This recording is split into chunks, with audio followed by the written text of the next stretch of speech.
SVR news కి స్వాగతం. ముందుగా ముఖ్యాంశాలు. శ్రీ లలిత నర్సింగ్ హోమ్ నూతన ప్రారంభోత్సవం. వినుకొండ పట్టణ కాంగ్రెస్ పార్టీ అధ్యక్షులుగా పట్టణానికి చెందిన షేక్ నాగూర్ బాషా నియామకం. వినుకొండ పట్టణం వెల్లటూరు రోడ్డు నందు నూతనంగా నిర్మించిన శ్రీ లలిత నర్సింగ్ హోమ్ నూతన ప్రారంభోత్సవ కార్యక్రమం గురువారం ఘనంగా జరిగింది. ముఖ్య అతిథిగా వినుకొండ శాసనసభ్యులు బొల్లా బ్రహ్మనాయుడు పాల్గొని ప్రారంభించారు. వెనుకబడిన నియోజకవర్గంలో మెరుగైన వైద్యం అందించాలని వైద్యశాల యాజమాన్యానికి సూచించారు. నియోజకవర్గ ప్రజలు వైద్యశాల అందించే సేవలను సద్వినియోగం చేసుకోవాలని సూచించారు.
బొల్లాపల్లి మండలం మూగుచింతలపాలెం గ్రామానికి చెందిన పోకా వెంకట్రావు స్థాపించిన ఎస్వి చారిటీ ద్వారా తన సొంత మండలమైన బొల్లాపల్లి మండలంలో గత ఏడాది నుంచి పలు సేవా కార్యక్రమాలు నిర్వహిస్తున్నారు. బొల్లాపల్లి మండల కార్యాలయం వద్ద నిత్య అన్నదానంలో భాగంగా గురువారం 25వ రోజున చారిటీ ద్వారా పేద ప్రజలకి అన్నదానం చేశారు. ఈ సందర్భంగా పోకా వెంకట్రావు మాట్లాడుతూ బొల్లాపల్లి మండల పేద ప్రజల కోసం నిత్య అన్నదానం మండలం అన్ని గ్రామాల్లో మెడికల్ క్యాంపులు ఏర్పాటు చేయనున్నట్టు తెలిపారు. బొల్లాపల్లి మండలం సరికొండపాలెం గ్రామంలో ఆంజనేయ స్వామి గుడి నందు ఆంజనేయ స్వాములు ఇరుముడి మహోత్సవం జరిగింది. కార్యక్రమానికి జనసేన పార్టీ వినుకొండ నియోజకవర్గం సమన్వయకర్త కునిజెటి నాగసీన్ రాయల్ పాల్గొన్నారు. మండల రోజుల పాటు నిష్ఠతో దీక్ష పూనిన మాలధారుల స్వాములను అభినందించారు. వారి ఆకాంక్షలు నెరవేరాలని కోరుకున్నారు.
అంగన్వాడీల సమస్యలు పరిష్కరించాలని చేపట్టిన సమ్మె గురువారం 17వ రోజుకు చేరుకుంది. దీక్షలో భాగంగా ముఖ్యమంత్రికి పోస్ట్ కార్డుల ఉద్యమం చేపట్టారు. అందరూ ముఖ్యమంత్రికి మా డిమాండ్స్ తో పోస్ట్ కార్డ్స్ రాశారు. టీడీపీ, జనసేన, వామపక్షాలు మద్దతు తెలిపాయి. 170 స్థానాలు గెలబోతా ఉన్నాయి. ఓడిపోయే వైఎస్ఆర్ కాంగ్రెస్ పార్టీ కుమ్మగాసి మీరు ఇబ్బందులు పడద్దు. ఖచ్చితంగా ఎవరెవరు అన్యాయ అక్రమాలకి కాపు కాస్తారో మీరందరూ మాకు గుర్తున్నారు. ఖచ్చితంగా వాటి శిక్ష పడుద్ది. మరొక విషయం ఏంటంటే ప్రతి రాజకీయ పార్టీ ఎన్నికలకు వెళ్లే క్రమంలో మేము గెలిస్తే కొన్ని హామీలు ఇస్తామని చెప్పి మేనిఫెస్టోలు పెట్టడం, గెలిచిన ప్రభుత్వాన్ని మీరు మా కోసం హామీ ఇచ్చారు కదా వాటిని నెరవేర్చమని చెప్పి ప్రతి ఒక్క వ్యవస్థలను అడగటం సాధారణ అంశం. ఈ రోజు కొత్తగా మీరు అడిగేది కాదు. ప్రజాస్వామ్యం స్వాతంత్రం వచ్చిన 70 సంవత్సరాల నుంచి ప్రతి ఒక్క వ్యవస్థ ఎవరికి ఇబ్బంది కలిగిందో వాళ్ళు అడుగుతా ఉన్నారు. అందులో భాగంగా మీరు అడిగారు, తప్పలేదు. మాకు తెలంగాణ కంటే 1000 రూపాయలు పెంచాలని మీరు ఏమన్నా అన్నారా? వాళ్ళు ఎన్నికల కోసం ఇచ్చారు, ఆమె ఎవరిమన్నారు? అదే ఇలాంటి వినకుండా సేవిస్తూ ఉంటే అట్లా ఈ సెంటర్ లో మాట తప్పం మడం తిప్పాం, నేనున్నాను రాజన్న రాజ్యం చేస్తాను, ఇది ఆయన చెప్పిన మాటలు. ఏం మాట తప్పలేదా? మడం తప్పలేదా? నేనున్నాను ఆడను తాడేపల్లి బ్యాసులో బయటకు వచ్చావా? వీళ్ళ బాధ ఉన్నావా? సహజంగా ఎవరైనా మా కోరికలు తీర్చాలని చెప్పి రోడ్డుకి ఎక్కినప్పుడు ఒక మంచి పరిపాలన చేసే ప్రభుత్వం సహజంగా పిలపాలి. 1 దఫా 2 దఫా 3, 4 చర్చలు జరపాలి. వాళ్ళు కొన్ని డిమాండ్లు పెడతారు. ఆ డిమాండ్లు మాకు సాధ్యం కాదు. ఆ రోజు మేము మీకు చేద్దాం అనుకున్నాం, చేయలేకపోయాము. మీరు ఇచ్చిన హామీల్లో మీరు చేసిన డిమాండ్లు ఇవి చేస్తాం, ఇవి చేయని చెప్పి చర్చలు జరిపి ఈ విధంగా పరిష్కారం చేయాలి అని చెప్పి వినతి పత్రికల మీద దౌర్జన్యం చేయడం అత్యంత దారుణం. ఖచ్చితంగా దాన్ని తిప్పికొట్టాలి. రానున్న రోజుల్లో బుద్ధి చెప్పాలని చెప్పి సభాముఖంగా తెలియజేసుకుంటున్నారు. అదేవిధంగా మళ్ళీ ఇంకో విషయం చెప్తున్నా, జగన్ గారు కూడా ఏమన్నారు, ఒక్క ఛాన్స్ అని చెప్పన్నారు. ఒక్క ఛాన్స్ అన్నారు. ఆ ఒక్క ఛాన్స్ కూడా అయిపోయింది ఆయనకి. ఆయన చేసింది చాలు. ఎందుకంటే ఈ మధ్య కాలంలో టీడీపీ గవర్నమెంట్ దిగిన తర్వాత 2.5 లక్షల కోట్లు అప్పు ఉంది రాష్ట్రానికి. ఈయన ఎక్కిన తర్వాత 11 లక్షల కోట్లు అప్పు చేశారు. అదేదో సాగుతుంది, ఆవుచేలం వేస్తే దూడ కట్టుకుని వేసిద్దా అని చెప్పి ఈయన ఎందుకు చేస్తే ఈయన పైన ఆయన దాదాపుగా 70-80 లక్షల కోట్లు అప్పు చేశాడు ఆయన. ఇదంతా ఎవరి మీద ప్రత్యక్షంగా పరోక్షంగా ఎవరి మీద భారం పడుతుంది? మన మీద పడుతుంది. ఇవన్నీ గ్రహించాలి. ఇవన్నీ ఈ పెద్దలు ఎవరైతే ఉన్నారో ఈ పెద్దలు చెప్పే మాటలు కూడా మీరు గమనించండి. మీరు కూడా దీని గురించి స్టడీ చేయండి. ఖచ్చితంగా ఏదైతే మీకు రావాల్సిన ఏదైతే బెనిఫిట్స్ ఉన్నాయో ఆ బెనిఫిట్స్ వచ్చే విధంగా ఖచ్చితంగా మనందరూ కలిసికట్టుగా పోరాడతామని చెప్పి ఒక సభాముఖంగా తెలియజేసుకుంటూ, అతి పురాతనమైన శ్రీ లక్ష్మీ నరసింహస్వామి దేవస్థానం నందు ధనుర్మాసాన్ని పురస్కరించుకొని స్వామివారికి ఉత్సవమూర్తి ఊరేగింపు నిర్వహించారు. స్థానిక అంకాళమ్మపేటలో అంకాళమ్మ తల్లి దేవస్థానం వద్ద ప్రారంభమైన ఊరేగింపు ఏనుగుపాలెం రంగనాయక స్వామి గుడి నుండి ఏడీబీ బ్యాంక్ వీధి అమ్మవారి దేవస్థానం వరకు కొనసాగింది. ఈ ధనుర్మాసంలో స్వామివారి ఊరేగింపు కార్యక్రమం గ్రామంలో ప్రజలందరూ సుఖ సంతోషాలతో ఉండాలని, స్వామివారి చూపు గ్రామంపై ఉండాలని, ఆ స్వామి దివ్య ఆశీర్వాదంతో అందరూ కూడా ఆయురారోగ్యాలు అష్టైశ్వర్యాలతో లోక కళ్యాణానందం కలుగుతుందని అర్చకులు తెలిపారు. మహిళలు స్వామివారికి నిండు బిందెలతో వారు పోసి కొబ్బరికాయలు కొట్టి మంగళహారతులు గడప గడపకు స్వామివారు వెళ్లారు. రాష్ట్ర వ్యాప్తంగా వైసీపీ ప్రభుత్వం నిర్వహిస్తున్న ఆడుదాం ఆంధ్ర కార్యక్రమం ఒక బోగస్ కార్యక్రమంగా మారిందని టీఎన్ఎస్ఎఫ్ అధికార ప్రతినిధి వీరగంధం ప్రశాంత్ ఆరోపించారు. యువకులు దానికి దరఖాస్తులు గాని పెట్టుకోవటం లేదు. కనీసం గ్రామీణ ప్రాంతంలో గాని నియోజకవర్గ క్రీడా మైదానం లేక కొన్ని ఏరియాల్లో ఆడదా ఆంధ్ర అనే కార్యక్రమం సరిగ్గా నిర్వహించడం లేదన్నారు. ఎక్కువ నిరుద్యోగులు దీనికి దూరంగా ఉంటున్నారని అన్నారు. ఈరోజు ముఖ్యమంత్రి జగన్మోహన్ రెడ్డి కొత్త నాటకానికి తెరలేపాడు. అదేంటంటే ఆడుదాం ఆంధ్ర అనే కార్యక్రమం తీసుకొచ్చారు. ఈ 4 సంవత్సరాల ఎన్నేళ్ల పాటు గుర్తుకురాని ఆడుదాం ఆంధ్ర క్రీడల మీద అభిమానం ప్రేమ ఇప్పుడు ఎందుకు గుర్తుకొస్తా ఉంది? ముఖ్యమంత్రి జగన్మోహన్ రెడ్డి గారిని సూటిగా అడుగుతా ఉన్నా, ఇవాళ ఈ రాష్ట్రంలో నువ్వు ఆడుదాం అనే కార్యక్రమం ప్రారంభిస్తా ఉంటే ఈ రాష్ట్రంలో ఎవరైనా సరే దరఖాస్తు పెట్టుకున్నారా? నీ ఆడుదాం ఆంధ్రగా నమ్మకం లేదు. నువ్వు ఏ విధంగా నిరుద్యోగులు జాబ్ క్యాలరీ విడుదల చేస్తా అని చెప్పి మోసం చేశావో దాని కార్యక్రమంలోనే యువకులుగా నీ ఆడుదాం ఆంధ్ర కార్యక్రమం చూడట్లా బాధపడతా ఉన్నారు. ఉద్యోగాలు చేసుకోవాల్సిన పరిస్థితి తీసుకొస్తే ఇవాళ చివరికి జాబులు లేక ఏంటి ఆడుదామరా మన ఎన్నాళ్ళు జీవితాలు ఆడుకుంటాడు జగన్మోహన్ రెడ్డి గారిని బాధపడతా ఉన్నారు పేరు విద్యార్థులు వాళ్ళ తల్లిదండ్రులు. ఈ రోజున నువ్వు ఆడుదామనే కార్యక్రమం తీసుకొచ్చావు. దాదాపు 100 కోట్ల రూపాయలు కానీ నువ్వు ఖర్చు పెడతా ఉన్నావు. కనీసం నువ్వు 100 కోట్ల ఖర్చు పెడుతున్నావు కదా, గ్రామీణ ప్రాంతాల్లో కానీ పట్టణ ప్రాంతాల్లో కానీ నియోజక కేంద్రాలు కానీ కనీసం గ్రౌండ్స్ ఉన్నాయా? గ్రౌండ్స్ ఉన్నాయా అడుగుతా ఉన్నా. క్రీడా మైదానాలు లేని ప్రాంతాల్లో ఎక్కడ పెడతావు గేమ్స్? చివరికి దరఖాస్తు పెట్టుకోపోగా ఎవరు ఆడుకుని చెప్పమంటావా? అందులో ఆడుకుంటామని క్రీడా మైదానాల్లో. నా దగ్గర సాక్ష్యాధారాలను చూపించ కావాలంటే నేను టీవీలో చూశాను. క్రీడా మైదానంలో క్రీడాకారులు ఉండాల్సింది పోయి పనులు తిరుగుతున్నాయంటే దానికి కారణం జగన్మోహన్ రెడ్డి. పిచ్చెట్లుగా పెరిగిపోయాయి కొన్ని క్రీడా మైదానాలు, అయితే పిచ్చెట్లు పెరిగిపోయాయి, ప్రభుత్వ మైదానాలుగా ఉన్నాయి. కనీసం వాటి చూడాల. వినుకొండ పట్టణ కాంగ్రెస్ పార్టీ అధ్యక్షులుగా పట్టణానికి చెందిన షేక్ నాగూర్ బాషాను నియామకం చేసినట్లు నియోజకవర్గ ఇన్ఛార్జ్ అట్లూరి విజయ్ కుమార్ తెలిపారు. స్థానిక ఎల్వీఎస్ ఫంక్షన్ హాల్లో జరిగిన విలేకరుల సమావేశంలో తెలిపారు. నాగూర్ బాషా పట్టణానికి చెందిన ముస్లిం మైనార్టీ వర్గానికి చెందిన వారని, మంచి కుటుంబ నేపథ్యం కలిగి ఉండి వారి కుటుంబం నుండి అటువంటి కాంగ్రెస్ పార్టీ కార్యకర్తలు కాంగ్రెస్ పార్టీని పట్టణంలో బలోపేతం చేస్తానని, సోనియా గాంధీ, రాహుల్ గాంధీ నాయకత్వంలో పార్టీ పట్ల నిబద్ధత, అంకిత భావంతో పట్టణంలో బలోపేతం చేస్తానని నాగూర్ బాషా తెలిపారు. నాకు ఈ పదవి రావటం కోసం సహకరించిన వారందరికీ నా హృదయపూర్వక ధన్యవాదాలు తెలియజేసుకుంటున్నానని అన్నారు. ఈరోజు వినుకొండ నియోజకవర్గంలోనే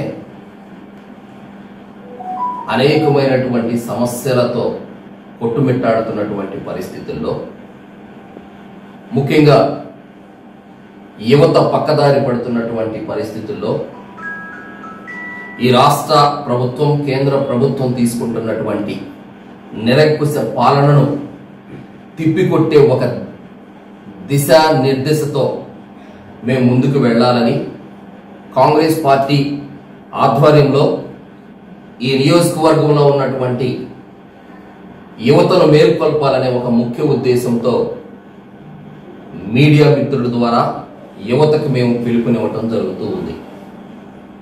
మరీ ముఖ్యంగా మా రాష్ట్ర పిసిసి అధ్యక్షులు వారి సారథ్యంలో మస్తాన్ వలి గారి, ఈ రాష్ట్ర వర్కింగ్ ప్రెసిడెంట్ అయినటువంటి మస్తాన్ వలి గారి అధ్యక్షతన వినుకొండ నియోజకవర్గంలో రానున్న రోజుల్లో వైసీపీ నుంచి అన్ని పార్టీలలో ఉన్నటువంటి చాలా మంది కూడా కాంగ్రెస్ పార్టీలో చేరేటటువంటి పరిస్థితి జరుగుతూ ఉంది. రానున్న అతి తక్కువ రోజుల్లో ఈ యొక్క కాంగ్రెస్ పార్టీలో చేరేటటువంటి పరిస్థితి జరుగుతూ ఉంది. మీడియా మిత్రుల ద్వారా తెలియజేస్తూ ఉన్నా.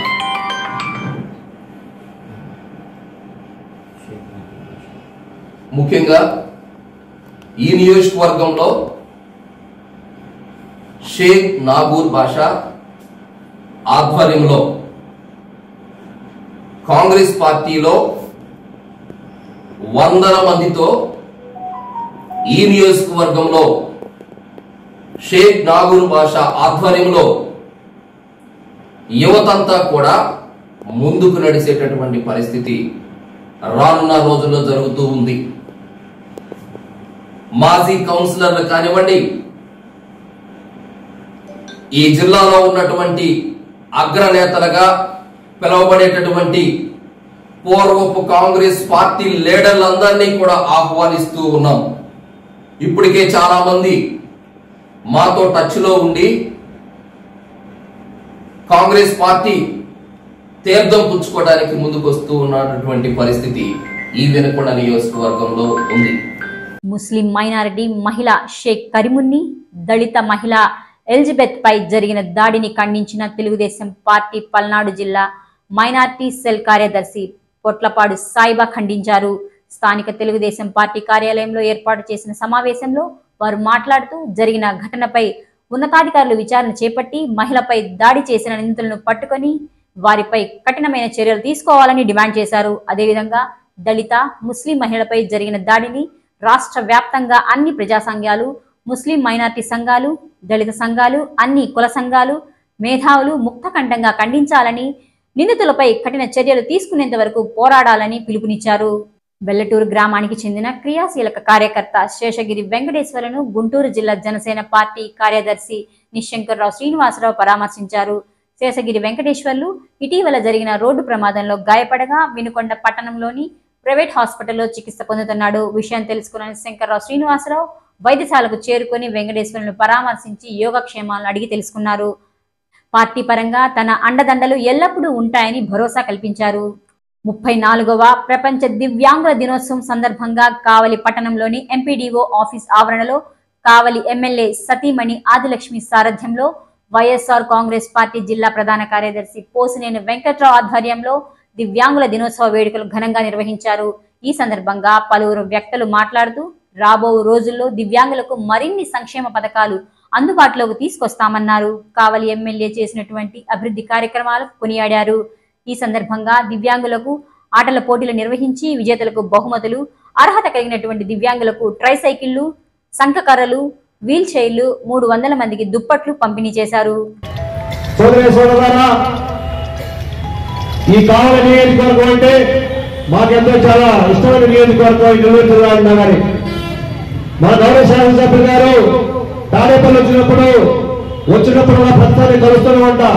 అన్నా మా దివ్యాంగులకి సమస్య ఉందన్నా, నువ్వు కొంచెం చేసి పెట్టన్నా, అక్కడ మనోళ్ళు ఉన్నారంటే తమ్ముడు తప్పకుండా మీరు కావాలంటే కూర్చోండి, ఒకసారి ప్రత్యేకంగా అధికారులు పిలిపించి మాట్లాడతారని చెప్పేటువంటి సందర్భాలు చాలా ఉన్నాయి. కానీ ఈ రోజున వైఎస్ఆర్ కాంగ్రెస్ పార్టీలో అందరితో పాటుగా మన గౌరవ ముఖ్యమంత్రి వర్యులు నా ఎస్సీ, నా ఎస్టీ, నా బీసీ, నా మైనార్టీ అంటూనే అడుగారిన వర్గాలు హక్కులు తెచ్చుకున్నటువంటి ముఖ్యమంత్రి గారు మన దివ్యాంగుల సోదరులు కూడా చాలా బాధపడుతున్నారు, అభివృద్ధికి దూరంగా ఉన్నారని చెప్పేసి ఆయన చాలా సంక్షేమ కార్యక్రమాలని రూపకల్పన చేసి దివ్యాంగులకు మరి ప్రత్యేకంగా 2016 చట్టాన్ని అమలు చేశాడు. 2000 చట్టం అంటే ఇక్కడ మీలో ఉన్న చాలా మందికి తెలియకపోవచ్చు. 2000 చట్టం అంటే మన ఇంటి పక్కన వాడు కానీ, మన ఇంటి ఎదురు కానీ, మన తోడుగుట్టులో కానీ, మనకున్నటువంటి ఆస్తులు కానీ ఎవరైతే మనం కించపరిచి మన ఆస్తిని భంగం కలిగించినా మన దగ్గర పరికరాన్ని ఆ పరికరంతో మనం నడగలిగినటువంటి పరికరం ఏదైనా ధ్వంసం చేసినా, గుంటోడు తిట్టినా, అనేకమైన పదార్థాలతో తిడితే స్థానిక పోలీస్ స్టేషన్ లో ఎటువంటి సాక్ష్యాధారాలు లేకుండా ఆ వ్యక్తి మీద మీరు కేసు పెట్టచ్చు. ఆ వ్యక్తి వెంటనే అరెస్ట్ చేయడానికి ఈ రాష్ట్ర ప్రభుత్వం జగన్మోహన్ రెడ్డి గారికి మనకి ఇచ్చేటువంటి వజ్రాయుధం అని ఈ ఆయుధాన్ని అందరూ కూడా చెప్పడానికి గట్టిగా ఒకసారి ముఖ్యమంత్రి గారికి ధన్యవాదాలు తెలుస్తున్నాం.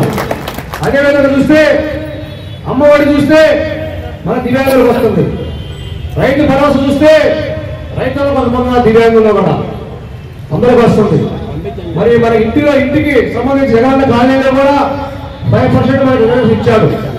ఎక్కడ చిన్న చిన్న పొరపాట్లు ఉంటే ఆధార్ కార్డు లేక, రేషన్ కార్డు లేక మనం చాలా ఇబ్బంది పడుతున్నారు. అలానే వారికి కూడా సచివాలయం ద్వారా చేయమని చెప్పేసి ముఖ్యమంత్రి ఆదేశాలు ఇచ్చారు. ఈ విధంగా చూసుకుంటూ పోతే మన జగన్మోహన్ రెడ్డి గారు 6-7 పథకాలు ప్రత్యేకంగా పెట్టి ఉన్నాడు. మీకు తెలియకపోతే మీ యొక్క సచివాలయ వ్యవస్థకి వెళ్ళండి, మీ వార్డు దగ్గరికి వెళ్ళండి. ఇంతటితో SVR న్యూస్ సమాప్తం. తిరిగి రేపటి న్యూస్ లో మళ్ళీ కలుసుకుందాం. అంతవరకు సెలవు, నమస్కారం.